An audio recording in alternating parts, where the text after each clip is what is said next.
할렐루야! 멜번 한인 장로교회 성경 통독반에 오신 여러분을 예수 그리스도 이름으로 환영하고 축복합니다. 오늘은 19번째 시간으로 지난주에 이어 다시 한번 시편에 대해서 알아보도록 하겠습니다.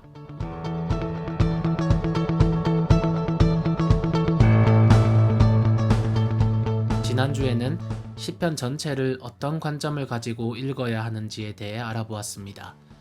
서론 및 주제에 해당되는 1편과 2편을 시작으로 1권에서 5권까지 어떤 주제와 흐름을 가지고 있는지 살펴보며 시편 전체를 아우르는 주제를 파악할 수 있었습니다. 오늘은 시편을 장르적으로 분석하여 각 장르에 해당되는 시편을 소개해드리며 어떻게 읽어야 할지 알아보도록 하겠습니다. 시편은 크게 4종류의 장르와 그 밖의 몇몇 장르로 구분할 수 있습니다. 찬양시, 탄식시, 감사시, 제왕시와 그 밖에 신뢰시, 지혜시, 율법시 등을 장르로 구분할 수 있겠습니다. 먼저 찬양시에 대해 알아보자면 찬양시는 시편 가사가 찬양으로 널리 불리는 것으로도 충분히 잘 이해하시리라 생각됩니다. 찬양시는 하나님을 찬양한다라는 내용과 주제가 담겨있는 시인데 대부분의 찬양시들은 3중 구조의 패턴을 가지고 있습니다. 먼저 도입 부분에서 하나님을 찬양하라 라는 부름으로 시작합니다. 그리고 본론에서는 찬양의 이유가 설명이 됩니다. 마지막으로 결론에서 찬양으로의 새로운 부름으로 마치거나 혹은 도입 부분을 그대로 사용하기도 합니다. 시편 117편은 가장 짧은 시이면서 동시에 찬양시의 구조를 가장 잘 보여주는 좋은 예입니다. 1절에서는 찬양의 부름이 나옵니다. 너희 모든 나라들아 주님을 찬송하며 너희 모든 백성들아 그를 칭송하여라 라고 찬양의 부름이 나오고요. 그리고 2절에서는 찬양의 이유가 나옵니다. 우리에게 향하신 주님의 인자하심이 크고 주님의 진실하심은 영원하다. 이러한 찬양의 이유가 나옵니다. 그리고 2절 마무리로 할렐루야로 마쳐집니다. 113편 또한 좋은 예입니다. 1절에서 3절에서 찬양의 부름이 나옵니다. 할렐루야 주님의 종들아 찬양하여라. 지금부터 영원까지 주님의 이름이 찬양을 받을 것이다. 해 뜨는 데서부터 해 지는 데까지 주님의 이름이 찬양을 받을 것이다. 이렇게 찬양의 부름이 나오고요. 4절에서 9절까지는 찬양의 이유를 제시합니다. 주님은 모든 나라보다 높다. 주 우리 하나님과 같은 이가 어디에 있느냐. 그는 스스로 낮추셔서 하늘과 땅을 두루 살피시고 가난한 사람을 티끌에서 일으키시고 귀한 이들을 한자리에 앉게 하시며 아이를 낳지 못하는 여인조차 한 집에서 떳떳하게 살게 하시며 이러한 찬양의 이유들이 열거됩니다. 그리고 9절에서 할렐루야로 마쳐집니다. 이런 3중 패턴, 이 기본 구조는요, 다양한 방식으로 변경되고 적용이 됩니다. 150편을 예로 들자면 150편에서 찬양의 이유는 아주 짧게 2절 한 절로 설명이 되지만 찬양하라 라는 결론적인 권면은요 3절에서 6절에 이르도록 확장됩니다. 특별히 찬양시에는 시온을 중심으로 삼는 6편의 찬양시 그룹이 있습니다. 이 시편들은 하나님께서 예배의 중심지로 선택하신 시온성과 하나님께서 그 성을 보호하실 것을 찬양함으로써 하나님을 또한 찬양합니다. 이 시들을 시온 찬양시라고 부르면서 이 찬양시들이 시편 46편, 48, 76, 84, 87, 122편이 이에 해당됩니다. 두 번째 장르는 탄식시입니다. 탄식시는 시편에서 3분의 1을 차지할 정도로 가장 흔히 볼 수 있는 장르입니다. 이 시는 저자가 처한 공경이나 핍박의 상황에서 하나님께 호소하며 반응하는 모습을 표현합니다.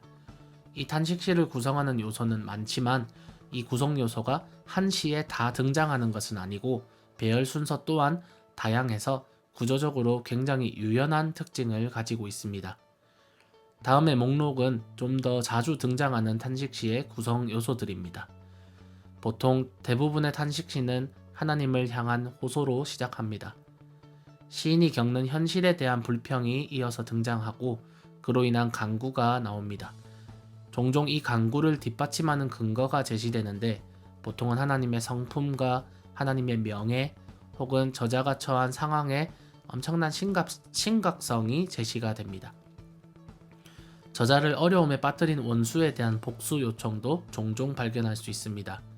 그 가운데에서 저자 자신의 죄의 고백이 나오기도 하며 혹은 자신의 결백함이나 무죄함을 이야기하기도 합니다.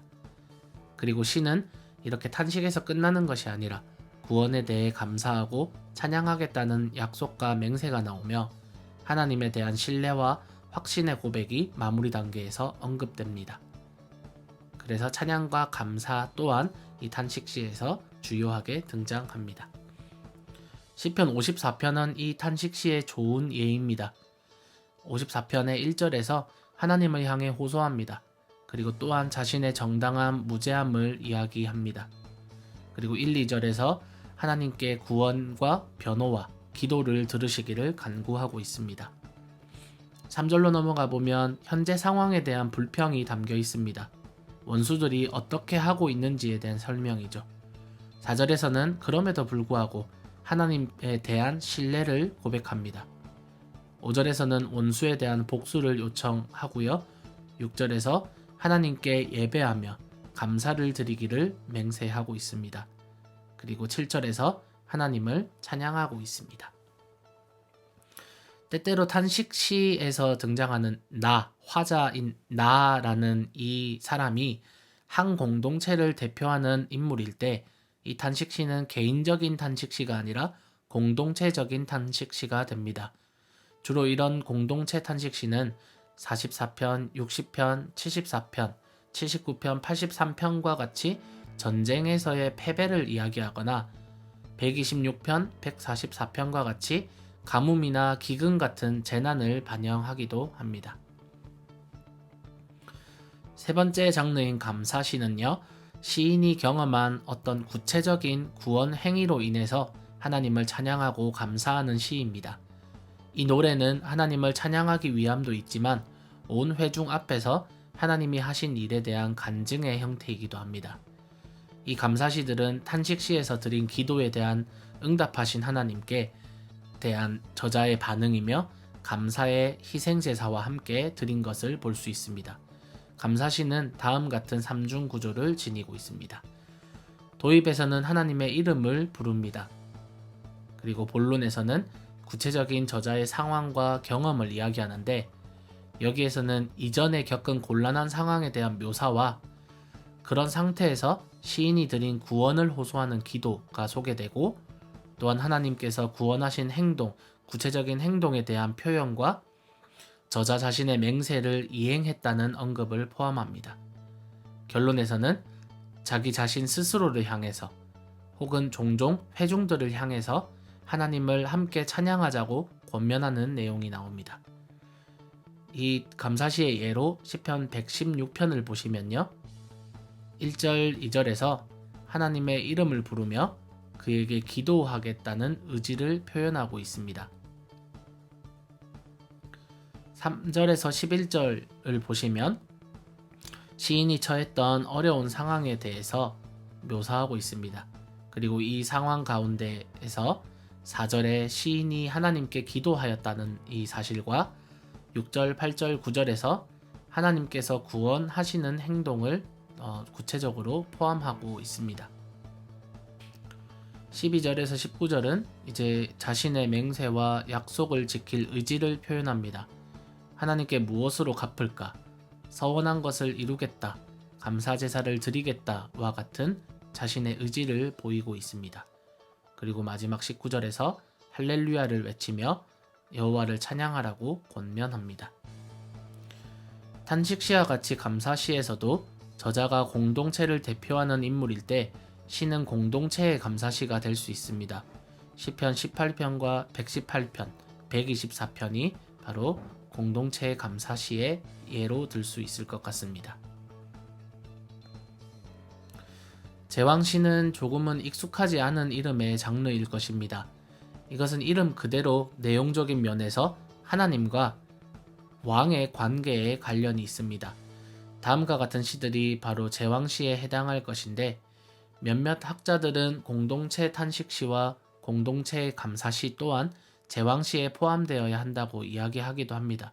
왜냐하면 공동체를 대표하는 한 인물은 왕으로 표현될 수 있기 때문입니다.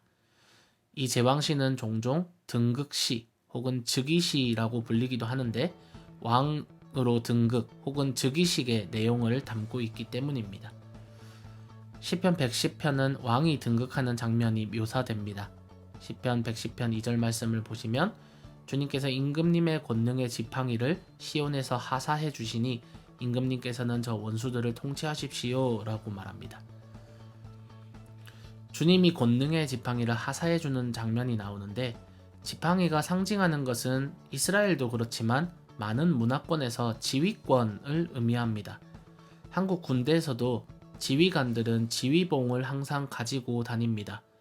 이스라엘에서는 모세의 지팡이라는 이 특수성 또한 있는 것으로 보아서 이 부분은 왕이 등극하는 즉위식의 모습을 담고 있다고 이해할 수 있습니다. 또한 72편은 솔로몬의 시편인데 왕을 위한 기도가 나옵니다. 이 또한 즉위식에서 왕을 축복하며 또한 왕을 위해 기도하는 장면이 전제되는 것으로 보입니다. 그 밖에 다음과 같은 시들이 제왕시에 해당됩니다. 이 시들은 왕을 메시아적으로 해석할 수 있다는 특징을 가지고 있습니다. 지난주에 다루었던 시편의 중요한 주제 중 하나는 메시아의 왕권과 그의 나라입니다. 그런 의미에서 제왕시는 메시아를 노래하는 것으로도 이해할 수 있습니다. 이 밖에 11편, 23편, 62편이 해당되는 신뢰시, 그리고 1편, 34편, 37편 등이 해당되는 지혜시가 있으며 특별히 율법인 토라를 찬양하는 19편과 119편을 율법시로 분류하기도 합니다. 오늘 이렇게 시편에 대해 알아보았습니다. 이렇게 분류해드린 장르를 파악하시고 시를 읽어보시며 또한 찬양시와 감사시처럼 3중 구조로 파악하기 쉬운 시들을 구조적으로 잘 분석해 보신다면 시의 내용과 주제를 이해하는 데 도움이 될 거라 생각됩니다. 코로나로 인해 락다운이 된 지금 현재 우리에게 시간이 평소보다 조금은 더 주어진 것 같습니다. 하나님께서 주신 이 시간을 말씀을 읽는 데 사용해 보시면 어떠실까요? 그럼 다음 시간에 뵙겠습니다. 감사합니다.